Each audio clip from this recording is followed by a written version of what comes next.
बिस्मिल्लाहिर्रहमानिर्रहीम। Question number 8, consignment account. Ahmed consign 100 bicycle to Shakir at rupees 300 each. Ahmed ने शाकिर को 100 bicycle भेजी है, 300 रुपये की है क्या। He paid rupees 400 for freight and 200 for insurance. जो कंसाइनर है अहमद, उसके 400 रुपये खर्चे फ्रेट पे हैं और 200 रुपये इंश्योरेंस के हैं। Shakir paid rupees 100 for godown rent. Shakir consignee है, उसने 100 रुपया गोडाउन रेंट कर दिया एंड 500 फॉर सेलिंग एक्सपेंसेस, और 500 रुपया सेल की उसने अदा किए, सेल के उसके एक्सपेंसेस हैं। कहते हैं Shakir sold 90 bicycles for rupees 500 each. Shakir ने 90 बाइसिकल बेची हैं 500 के हिसाब से, यानी टोटल जो आपने सेल्स निकालनी है वो आप 500 मल्टीप्लाई कर दोगे 90 के साथ, तो आपके पास टोटल अमाउंट ऑफ सेल्स आ जाएगी। He is entitled to 5% commission on sales. जो कंसाइनी है मिस्टर शाकिर, वो 5% कमीशन का हकदार है। Shakir sends a bank draft for rupees 30,000 to Ahmed. Shakir ने क्या किया, शाकिर ने 30,000 रुपये का बैंक ड्राफ्ट भिजवाया। जो आप एंट्री करते हो फाइनल अमाउंट आपने रिसीव करनी है, वहाँ पे बैंक ड्राफ्ट की अमाउंट आ जाएगी। यहाँ पे वो टोटल अमाउंट जितनी भी बन रही थी वो नहीं है। पहले तो हम खुद टोटल अमाउंट निकालते थे कि कितनी बनती थी, टोटल सेल में से एडवांस, उसके एक्सपेंसेस और उसका कमीशन लेस कर देते थे। यहाँ पे हमने वो अमाउंट माइनस नहीं करनी। यहाँ पे वो टोटल 30,000 अमाउंट भेज रहे हैं, बाकी अगर कुछ रकम रहती हुई तो वो बाद में उसकी एडजस्टमेंट कर देगा। रिक्वायरमेंट है prepare necessary accounts in the books of Ahmed. Ahmed की बुक्स में आपने नेसेसरी अकाउंट्स बनानी है। आपने कंसाइनमेंट का अकाउंट तो हर सूरत बनाने ही बनाने। इसके अलावा जो आपके 2 अकाउंट्स बन सकते हैं वो कौन कौन सा बनेगा, एक आपका कंसाइनी का बनेगा शाकिर का, और दूसरा गुड्स सेंट ऑन कंसाइनमेंट का बन जाता है।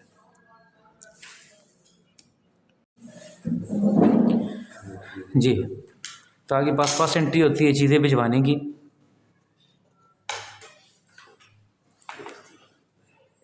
चीज़ें भिजवाने की एंट्री आपके पास क्या आएगी, consignment account debit, good Saint on consignment credit.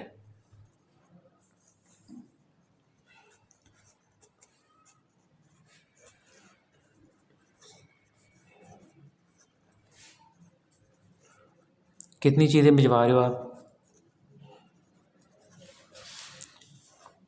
100 bicycle है और एक की कीमत कितनी है 300 रुपया। मल्टीप्लाई करेंगे तो आपके पास अमाउंट कितनी आ जाएगी 30,000।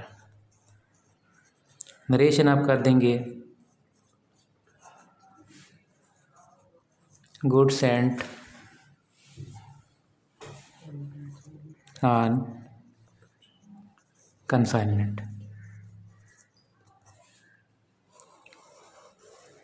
नेक्स्ट एंट्री आपके पास आती है कंसाइनर के एक्सपेंसेस रिकॉर्ड करने की। एंट्री आपके पास क्या होती है, consignment account debit to cash, या बैंक भी आप लिख सकते हो। कंसाइनर के एक्सपेंसेस कितने हैं आपके पास, 400 रुपये एक खर्चे है और 200 रुपये एक है। टोटल अमाउंट जमा करोगे 400 और 200, टोटल आपके पास अमाउंट कितनी बन गई 600। Narration expenses paid on consignment।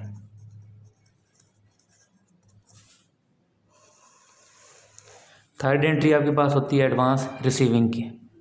इस क्वेश्चन में वो आपको नहीं बता रहा है कि उसने एडवांस दिया है या नहीं दिया, लिहाजा हम वो एंट्री स्किप कर देंगे। चौथी एंट्री तीसरे नंबर पे आ जाएगी सेल्स रिपोर्ट की। एंट्री आपके पास होती है बी टू कंसाइनमेंट या कंसाइनी टू कंसाइनमेंट। बी से मुराद यहाँ पे कंसाइनी है, कंसाइनी यहाँ पे कौन है, शाकिर है। शाकिर अकाउंट डेबिट हो जाएगा और कंसाइनमेंट अकाउंट क्रेडिट साइड पे आ जाएगा। चीज़ें उसने बेची हैं 90 और एक चीज़ कितने की बेच रहे हैं 500 की। आप मल्टीप्लाई करोगे तो टोटल अमाउंट आपके पास बन जाएगी 45,000। नरेशन आप कर दोगे sales report received and recorded, या सिंपल आप लिख दो सेल्स रिपोर्ट रिसीव्ड या sales report recorded.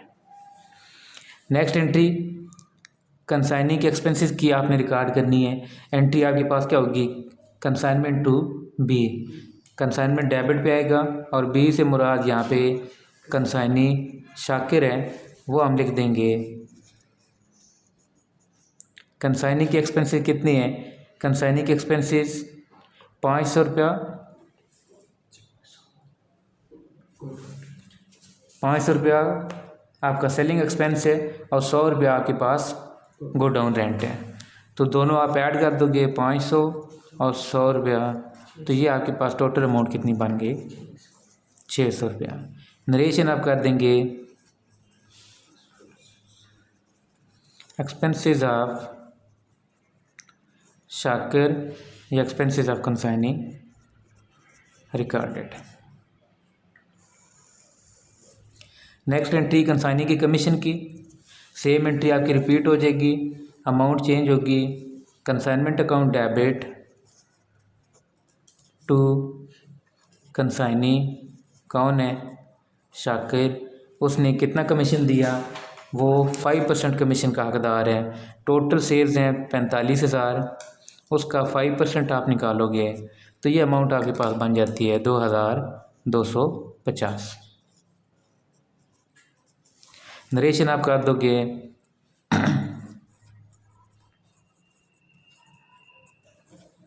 Commission of consignee recorded.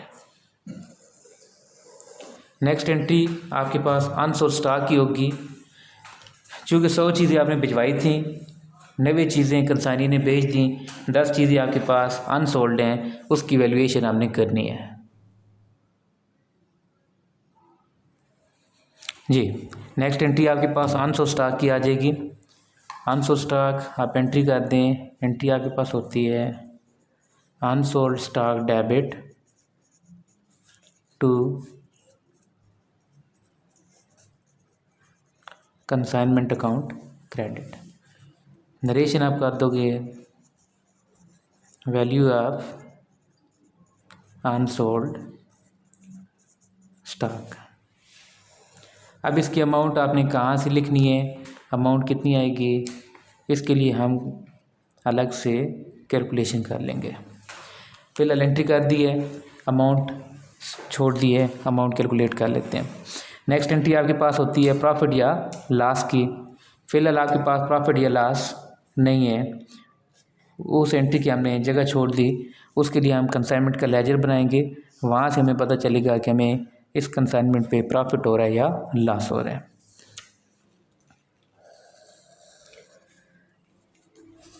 Next entry आपने कंसाइनी से रकम वसूल करनी है। कंसाइनी आपको बैंक ड्राफ्ट भेज रहे हैं 30,000 का, आपके पास बैंक ड्राफ्ट आ रहा है, तो बैंक ड्राफ्ट को आपने डेबिट पे कर दिया, बैंक अकाउंट डेबिट, और क्रेडिट पे कंसाइनी का नाम आ जाएगा, कंसाइनी कौन है, शाकिर है, उसने 30,000 अमाउंट भेजी है। नरेशन आप लिखेंगे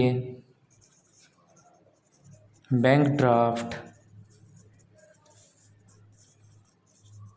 रिसीव्ड फ्रॉम कंसाइनी या शाकिर,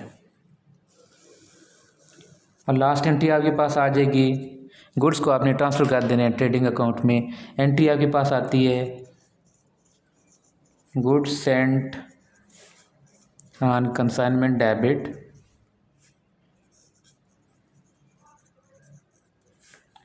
टू ट्रेडिंग अकाउंट। तो फर्स्ट एंट्री में जो आपने अमाउंट लिखी थी 30,000 अमाउंट आई थी, 100 को मल्टीप्लाई किया था आपने 300 के साथ,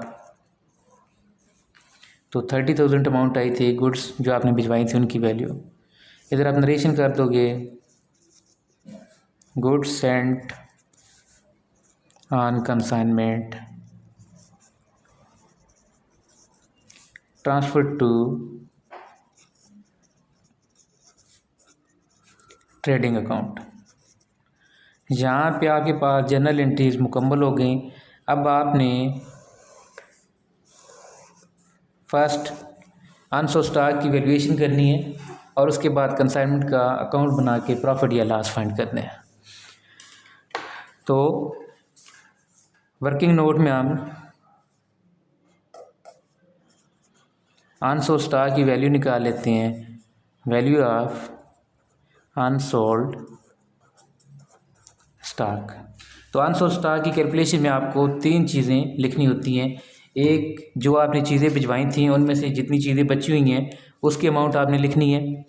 दूसरे नंबर पे आपने कंसाइनर के जितने भी एक्सपेंसेस हैं उसको आपने उस प्रोपोर्शन के साथ लिखने हैं कि टोटल चीज़ों पे कितने खर्चे थे और जो चीज़ें आपके पास अनसोल्ड हैं उन पे कितने खर्चे, कितने एक्सपेंसेस बनेंगे। और इसी तरह कंसाइनिंग के सिर्फ और सिर्फ आप डायरेक्ट एक्सपेंसेस इंक्लूड करते हो। बाकी जो उसके इनडायरेक्ट एक्सपेंसेस होते हैं, गोडाउन रेंट हो गया, सेलिंग एक्सपेंस, उसको आपने इग्नोर कर देना है, उसको आपने यहाँ पे शामिल नहीं करना। तो फर्स्ट हम लिखते हैं कास्ट ऑफ अनसोल्ड स्टॉक या अनसोल्ड बाइसिकल। टोटल आपने 100 बाइसिकल भेजे थे, उसमें से 90 बिक गए थे, 10 आपके पास अनसोल्ड हैं और एक की वैल्यू कितनी थी 300। मल्टीप्लाई करेंगे तो आपके पास अमाउंट आ जाएगी 3000। फिर उसके बाद आपने ऐड करने हैं कंसाइनर्स एक्सपेंसेस। कंसाइनर के जितने भी एक्सपेंसेस हैं वो सारे के सारे आपने इंक्लूड करने हैं। तो कंसाइनर के टोटल एक्सपेंसेस थे 600, 400 रुपया फ्रेट पे किया था, 200 रुपया उसने इंश्योरेंस दिया था। लेकिन वो 100 चीज़ों पे, 100 बाइसिकल्स पे खर्चे थे, आपको 10 चीज़ों पे निकालने हैं। तो टोटल एक्सपेंसेस 600 डिवाइड आप करोगे टोटल जो आपने चीज़ें भिजवाई थी और मल्टीप्लाई कर देना है जितनी आपके पास अनसोल्ड चीज़ें हैं। इस क्वेश्चन में आपके पास 10 चीज़ें मौजूद हैं, तो ये आपके पास अमाउंट कितनी आ जाएगी 60।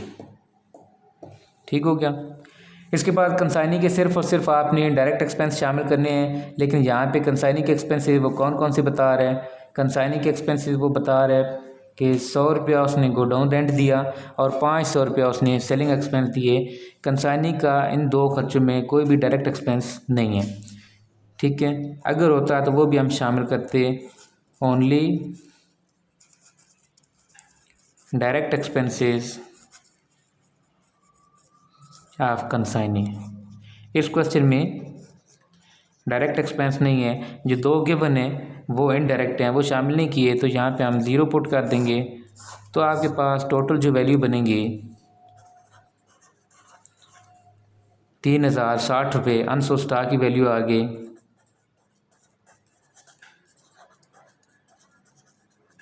यही अमाउंट उठा के आपने जो ऊपर एंट्री नंबर 6 आपने लिखी थी वहाँ पे पुट कर देनी है अनसोल्ड स्टॉक के सामने। अब आपके पास प्रॉफिट एंड लॉस वाली एंट्री रह गई है। उसके लिए हम पहले अकाउंट बनाएंगे कंसाइनमेंट का, देखेंगे कि हमें प्रॉफिट हो रहा है या लॉस, तो उसके मुताबिक हम वहाँ पे एंट्री कर लेंगे प्रॉफिट या लॉस की। जी, तो अब कंसाइनमेंट का अकाउंट बनाना है तो हमने पहली एंट्री से लेके लास्ट एंट्री तक देखना है कंसाइनमेंट कहाँ कहाँ पे डेबिट है। अगर कंसाइनमेंट डेबिट पे हुई तो उसकी अमाउंट डेबिट साइड पे लिखेंगे और पर्टिकुलर वाले कॉलम में रेफरेंस के तौर पे जो उसके अपोजिट साइड होगी वो हम चीज़ लिख देंगे। तो फर्स्ट एंट्री में हमारे पास एंट्री थी consignment to goods sent on consignment. Consignment debit side पे थी 30,000, हमने डेबिट वाले कॉलम में 30,000 लिख दिया और पर्टिकुलर वाले कॉलम में हम अपोजिट साइड पे जो चीज़ है वो गुड्स सेंट ऑन कंसाइनमेंट। फिर दूसरे नंबर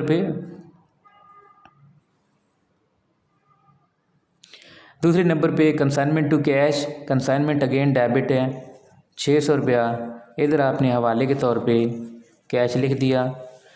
तीसरे नंबर पे Shakir to consignment, consignment credit है 45,000, एंट्री नंबर 3। आपने इधर लिख दिया bye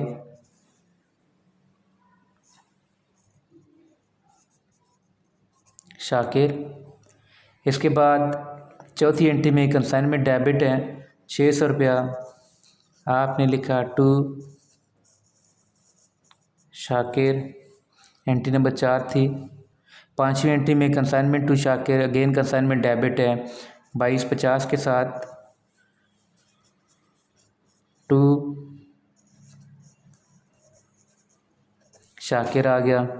next entry number 6 unsold stock to consignment, consignment credit side पे है, अमाउंट आपके पास है 3060, वो आपने लिख दिया और इधर आप बाय अनसोल्ड स्टॉक। अब आपने चेक कर लेना है कि आपके पास इसके अलावा अगर किसी एंट्री में कंसाइनमेंट आ रहा है तो वो भी आपने लिखने हैं। 7वीं एंट्री की हमने जगह छोड़ी हुई है, 8वीं एंट्री में कंसाइनमेंट नहीं है और 9वीं एंट्री में भी कंसाइनमेंट नहीं है। अब आपने चेक करना है कि आपके पास डेबिट या क्रेडिट साइड कौन सी साइड बड़ी है। जो साइड आपके पास बड़ी है उसका टोटल आपने दोनों तरफ लिखने हैं। तो हमारे पास क्रेडिट साइड का जो टोटल है वो ज़्यादा आ रहा है। क्रेडिट साइड आपके पास बनती है 48,060 रुपये, हमने दोनों तरफ लिख दिया 48,060। इसमें अब डेबिट पे जो जो चीज़ मौजूद है वो आपने लेस करनी है, तो आपके पास जो अमाउंट बच जाती है वो 14,610। आपकी चूँकि क्रेडिट साइड बड़ी थी यानी इनकम साइड बड़ी थी तो ये आपके पास प्रॉफिट होगा। इधर आप लिखोगे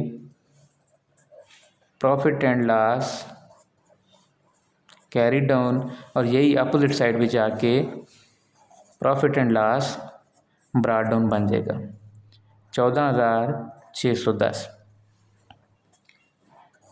ये जो आपका बैलेंस BD है इसको आपने एंट्री में पुट करने हैं। BD आपके क्रेडिट साइड पे है तो आपकी एंट्री में भी क्रेडिट साइड पे आएगा और डेबिट साइड पे कंसाइनमेंट आ जाएगा।